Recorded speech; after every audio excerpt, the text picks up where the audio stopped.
estamos aqui no canal Explora Mundo. Hoje eu tô com o Renato Batista, ele explorou a Venezuela. Olá, Renato. Olá, Ruth, tudo bom? Ia dar tchau pra câmera, ia dar tchau pra mim. Você chegou até a Venezuela, você usou avião, você usou alguns meios, mas dentro da Venezuela você só usou ônibus. Queria que você começasse contando como foi essa viagem de ônibus dentro da Venezuela. Existem muitas barricadas.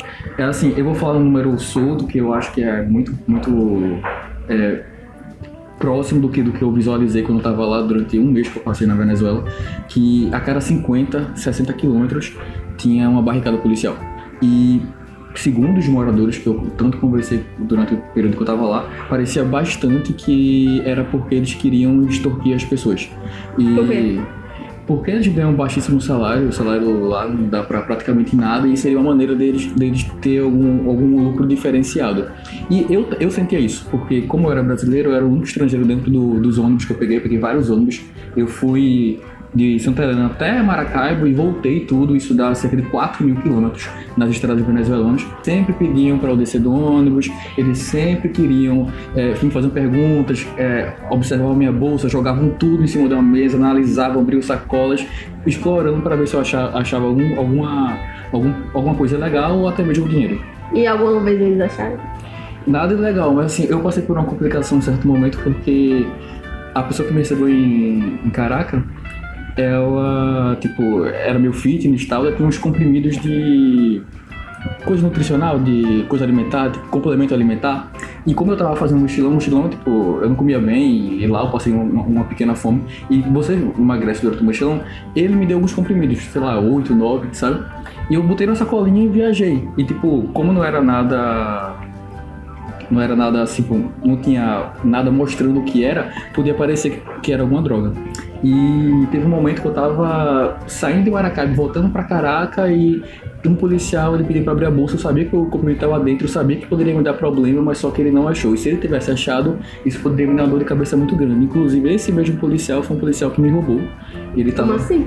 Ele tava com um fuzil e ele começou a fazer perguntas sobre se eu tinha dinheiro, daí a gente conversou, disse que não tinha, só tinha o que estava na carteira, que não era muito dinheiro, era algum bolívar e alguma coisinha, não, real estava escondido, só tinha bolívar, e eu tinha escondido num negócio anti-roubo que fica embaixo da calça, tinha bolívares e dólares. E nesse momento ele pediu para tirar sapato, meia, tirei, ele não achou nada. Depois ele pediu pra tirar a calça, e nesse momento ele achou o negócio anti-roubo, ele tirou todo o meu dinheiro, mas só que ele foi até bonzinho, porque durante todo o percurso que ele tava fazendo isso, eu já estava chorando, dizendo que tava voltando pro Brasil, que precisava do dinheiro e tal, e ele pegou todo o dinheiro assim que eu tinha, que não era tanto, mas ele levantou só uma nota de $10 e fez assim pra mim.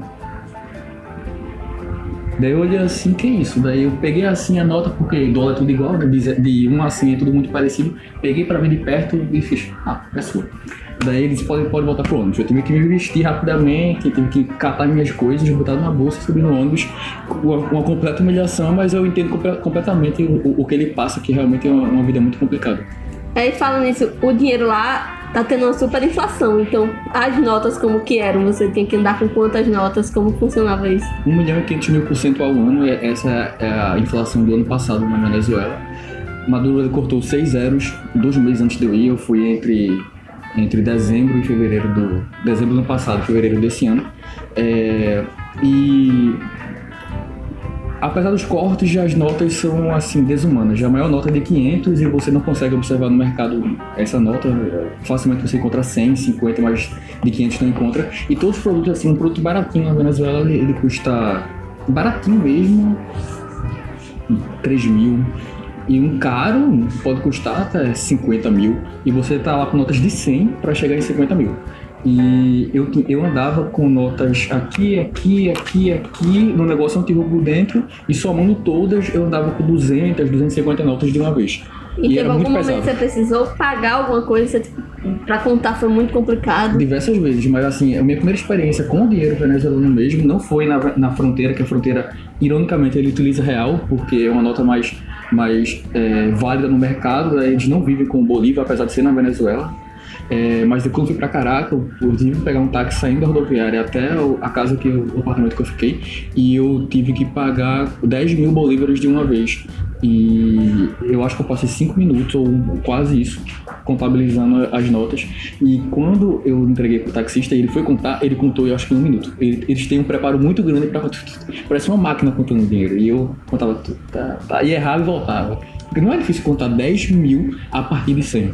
Tipo assim, deve ser 100 notas, eu acho que são 100 notas. É muita coisa. E no Brasil, outra coisa também que se pensa muito na Venezuela é a falta de produtos e principalmente de comida nas prateleiras de supermercado. Eu imagino a Venezuela também muito através da televisão e sempre vejo imagens de supermercados vazios, lojas vazias. Como é a realidade lá nesse sentido? Você pode colocar na tela agora que eu tenho imagens dos mercados vazios. É incrível a falta de produtos que tem lá. Tipo, como eu falei, na fronteira isso não existe, porque a fronteira ela vive a partir do Brasil.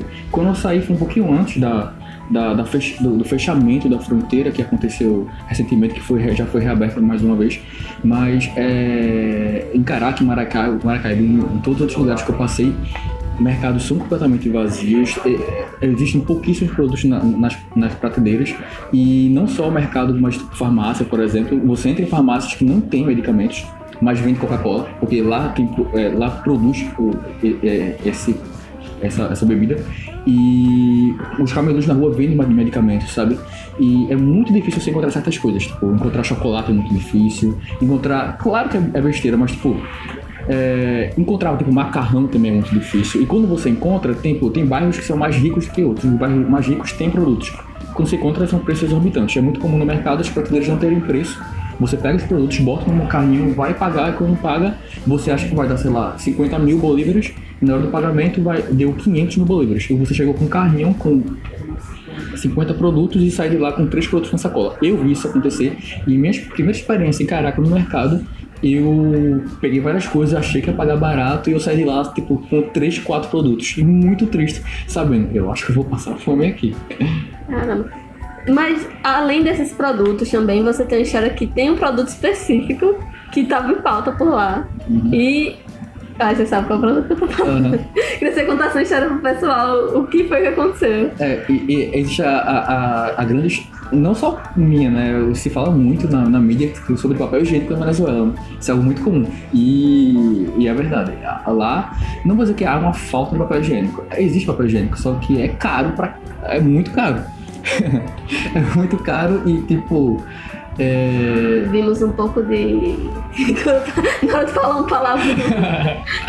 Foi, quase que saiu. É muito caro ao ponto de lá não vende, como no Brasil, aqueles 3 rolos juntos, né? Lá vende um rolo mesmo, assim. E eu acho que lá eles abriam um rolo e colocavam em duplas também, se eu não me engano, assim. Um rolo duplo, assim. E tem fotos, eu vou mostrar também as fotos. E esse rolo duplo, que eu acho que é duplo ou talvez seja triplo, ele custava tipo metade do salário mínimo deles. Então ninguém compra isso. Ninguém compra papel higiênico. E quando eu digo ninguém, não é só ninguém, tipo, moradores das cidades. Eu digo também até os locais de mercado, supermercados, shoppings. Você não encontra papel higiênico. Porque se botar, a galera vai levar. Eu levaria se tivesse aquela situação. Eu levei do Brasil, meu. Mas só que teve uma hora que eu fui pro cinema. A história é essa. Eu fui pro cinema e... Nos meus últimos dias de mochilão, eu tava cansado, queria desopilar. E eu tava num... Inclusive, cinema caro. O cinema é caro, especificamente eu vi vazio. Eu vi vazio um filme lá. Cinema é tipo, eu diria com uns 30% do salário mínimo deles. Mas pra mim era barato, pra mim custava mais barato que o Brasil, inclusive. Daí eu fui ver um filme e eu não levei papel higiênico, nada, era muito próximo do apartamento que eu tava. Isso foi em Maracaibo, que é a próxima fronteira com a Colômbia, a segunda maior cidade do país. E quando eu comprei o ingresso, eu fui no banheiro. Daí eu já tava com a pretensão de utilizar o banheiro do shopping pra fazer cocô. Porque na casa que eu tava, no apartamento que eu tava lá em Maracaibo, não tinha água eu acho que era 11 dias, tava faltando água, sem contar que também faltava energia diariamente. E eu disse, cara, eu não consigo fazer cocô aqui dentro desse apartamento porque não tem água. É impossível, sabe? Tipo, vai ficar acumulando lá. Eu fiquei me segurando dias até ir a esse shopping. Quando cheguei no shopping, comprei o ingresso, fui até ao banheiro, que inclusive era muito estranho, tem que subir uma escada assim dentro do próprio cinema, era parte. Daí o banheiro bem vazio, daí eu fui, entrei, na hora que eu entrei na cabine, eu fiz, nossa, não tem papel higiênico, eu fiz, vixe, e agora? O que eu faço? Daí nessa hora, eu disse, cara, primeiro eu faço, depois eu vou resolver, porque eu tô afim há muito tempo, eu tenho que fazer isso logo. Eu fiz. Desespero. Muito desesperado, eu fiz. Depois que eu fiz, eu comecei a ver as possibilidades. Daí a primeira que eu peguei foi pegar uma nota de 100 bolívares, porque ela inclusive é grande, é maior que o real, é enorme.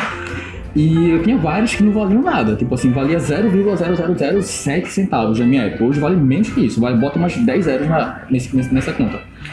Daí eu disse assim, cara, eu tô numa crise humanitária, eu vi essa crise humanitária na minha cara, eu vivi essa crise humanitária durante um mês. Disse, cara, eu não posso fazer isso com esse povo que tá me acolhendo, assim, eu não vou fazer isso. E o que eu posso fazer? Daí tinha um ingresso e tinha uma nota fiscal. A nota fiscal era assim, desse tamanho, eu reparti em 3 e eu utilizei como meu papel higiênico na Venezuela. E foi um dos momentos mais difíceis da viagem. Complicado.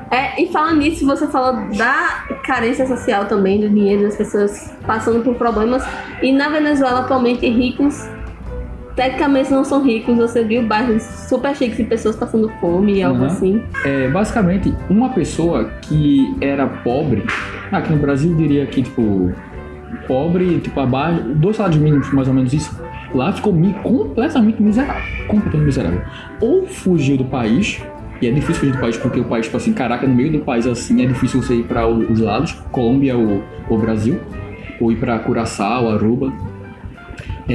Ou saiu do país, ou morreu, ou está roubando. Basicamente é isso. E trabalhar em viagem. Ninguém ganha nada quem trabalha lá, quem é assalariado lá, sabe? Quem era classe média, tipo, boa, tipo, aqui no Brasil eu diria uma pessoa que trabalha numa Petrobras, lá é PDVSA, a maior empresa do país. Ganhar um engenheiro da PDVSA ganhando 20 mil reais, com essa hiperinflação, esses 20 mil reais, com 2, 3 anos depois, estava custando 5 reais, assim, convertendo. Então, aquele salário adianta de nada durante o mês, adianta de nada. E essa pessoa que era uma classe B, uma classe CB, ela ficou pobre. E tem casarões, principalmente em Maracaibo, eu vi muito isso em Maracaibo. Casarões enormes que aqui no Brasil são comparáveis com bairros tipo Morumbi, algo nessa linha, sabe? E casarões lindos, onde as pessoas, os moradores, saem de casa, botam uma mesa na frente e vendem televisão, vendem medicamentos, vendem roupas, vendem várias pastas de dente, porque é dessa maneira que eles vivem. E eles são médicos, advogados. Isso é uma coisa incrível, mas só que os empresários continuam lucrando. Quem é dono de alguma coisa que tem riquezas continua lucrando, mas as pessoas abaixo são muito pobres. E fechando esse assunto, quando eu fiz um mochilão, né, entre Manaus e Maracaibo, e que também passei pela Guiana Inglesa, quando eu estava em Boa Vista, capital da Roraima, próximo à rodoviária tem muito venezuelano. E tem uma rua assim que é a Rua da Prostituição, que me disseram que começou a existir depois dessa crise venezuelana, não existia antes. E basicamente, eu estava no Uber no momento, basicamente me falaram que as mulheres de lá são profissionais venezuelanos de alto gabarito. Até porque é muito difícil sair da Venezuela. Mulheres que tinham profissões renomadas. Me falaram sobre médicas, me falaram sobre advogadas e sobre engenheiras se prostituindo ali. E qual foi a sua percepção sobre as pessoas na Venezuela? Tipo, as pessoas na rua, as pessoas nos mercados, as pessoas normais, assim, no dia a dia. Elas são muito fracas, né? Se você acha que eu sou magro, tipo assim, eu sou gordo na Venezuela. Eu não vi nenhum obeso que eu lembre, e olha que eu passei um mês lá, eu passei por acho que 16 estados durante o meu percurso na estrada, eu não vi ninguém obeso. Todo mundo muito magro. E elas são claramente fracas, desnutridas, sabe? Claro que não são todos, mas a grande maioria. Eu, quando pegava metrô, quando andava de ônibus, era bem perceptível, tipo... E tinha muito disso das pessoas não buscarem algo diferente, sabe? Tipo, trabalhar lá não gera lucro, não gera dinheiro. Era meio que uma falta de esperança coletiva. Tem uma falta de esperança coletiva e... Existia muito esse discurso político de pró e anti-Maduro. Você vê isso nas paredes, vê isso na TV, vê isso no discurso, sabe? E quando tava lá, teve muitas greves, teve muitas paradas, teve muita, chamada La Marcha, que eles param na cidade, no transporte público, tem grandes protestos. Eu vi Guaidó se autoproclamando presidente na minha frente, dia 23 de janeiro desse ano. Mas, apesar disso, eles são pessoas que, se você precisa de algo, você quer alguma ajuda, você pede alguma informação, eles sempre ajudam. Tem uma hora que eu tava passando fome na rodoviária de Caracas, uma das duas, a rodoviária Oriente de Caracas, e eu pedi um senhor para quase aos prontos para me dar comida, para me vender por um preço que eu tinha dinheiro em dólar na mão, que era muito pouco. Era $1. E ele me vendeu. E, tipo assim, foi um momento marcante pra mim, porque eu comi chorando aquele hambúrguer, porque eu tava passando muita fome. Eu era vegetariano quando fui pra Venezuela. E eu me deixei de ser vegetariano na Venezuela porque eu tive que comer carne. E hoje eu não sou mais. Depois de 9 anos de vegetariano, a Venezuela me transformou e tornou um novo carnívoro. Por que, afinal de contas, você resolveu ir pra Venezuela? No Brasil, a gente tem zero propaganda positiva sobre a Venezuela. A gente não tem nada que incentive a gente a ir lá, pelo contrário, pessoas dizendo que não. Então, por que no final das contas você decidiu ir pra lá? Eu fui para fazer ajuda humanitária na fronteira, que acabou não se concretizando por alguns motivos, mas eu queria explorar um novo canto, assim, já conheço alguns outros países da América do Sul e, tipo, eu gosto de desafios. E, tipo, ir pra Venezuela é um grande desafio, atravessar a fronteira é um grande desafio, pegar carona, passar por aqueles policiais é um grande desafio. E eu queria conhecer, é algo até antropológico, eu queria muito conhecer o dia a dia dos venezuelanos, entrar na casa deles. Eu tive em casas de venezuelanos, eu conversei com as pessoas dentro dos transportes, na rua, nas rodoviárias, dormindo na rodoviária como dormia à noite, sabe? Eu queria entender o que se passa lá. Foi basicamente isso, eu queria entender o que a Venezuela realmente é nesse contexto, e é um país maravilhoso. Eu indico todos a irem à Venezuela. Eu acho um país lindo, Maracaibo é uma cidade muito bonita, Caracas um paraíso, e Caracas fica a 1 hora do Caribe, sabe? Então um lugar que, se por acaso não tivesse a crise humanitária, a crise financeira, a crise econômica e social, seria destino fácil das pessoas aqui do Brasil, porque é um paraíso. Eu amei a Venezuela. E tem uma coisa muito interessante da Venezuela em relação à percepção musical dos venezuelanos. E eu achei isso bem interessante. Porque eles não ouvem música brasileira. Se você perguntar, ninguém conhece lá. A gente tem essa impressão que na internet internacional, assim, na Venezuela não chegou. Mas teve 2 artistas que eu achei muito interessante que eles conhecem. Tipo, eu tava no protesto do Guaidó, quando uma senhora conversando lá, percebeu que era brasileira, disse que gostava muito de Chico Buarque. Daí eu mostrei uma tatuagem que eu tenho, acho que é aqui, que é uma frase da música Chico Buarque.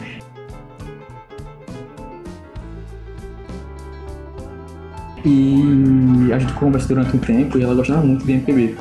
Mas os jovens de Caracas é muito interessante, que eles gostam muito de Nath Ruth. Eles viviam conversando comigo, e Nath Ruth? Mulher, você gosta? Gosto. Já vi o show? Tipo, eu já vi 3, 4 shows de Nath Ruth. Cara, grande sonho ver Nath Ruth. Sério? Nunca vieram pra cá? Assim, não. Se vier pra cá, o país para. Você é o quê? Como assim? Muito normal nas ruas, assim, a galera fantástica de Nath Ruth. Eu não vi nas ruas, eu vi em festas. Eu fui pra algumas festas lá em Caracas, uma classe mais alta de Caracas, uns jovens, tipo assim, que são mais filhos de empresários, etc. E, tipo, vários falaram comigo sobre o Nath Ruth. Eles adoram essa banda, achei interessante. Sim. Se você gosta de Nath Ruth? Assim, né? Não é a minha preferida, mas é legal. E vocês gostam? Mas, tipo, eu não gosto. Não sei, no Brasil não é a banda que a gente primeiro pensa quando fala de alguma coisa. Imagina que a Venezuela vai pensar que é a banda maior de lá, tá ligado? Que mais disponível. Exatamente. Acho muito fantástico. Pois é, obrigada, Renato, por participar. Inclusive, Renato é nosso produtor, ele tá aqui de experimento. Espero que vocês gostem do canal, se inscrevam, assistam, compartilhem. E se tiver alguma outra curiosidade da Venezuela, Renata aqui, a gente bota ele pra voltar aqui na mesma hora, não se preocupem. Valeu! Vamos continuar explorando o mundo com outras pessoas depois. E obrigado, Renato. Obrigado, vamos explorar o mundo. Até mais, pessoal. Valeu! Obrigado.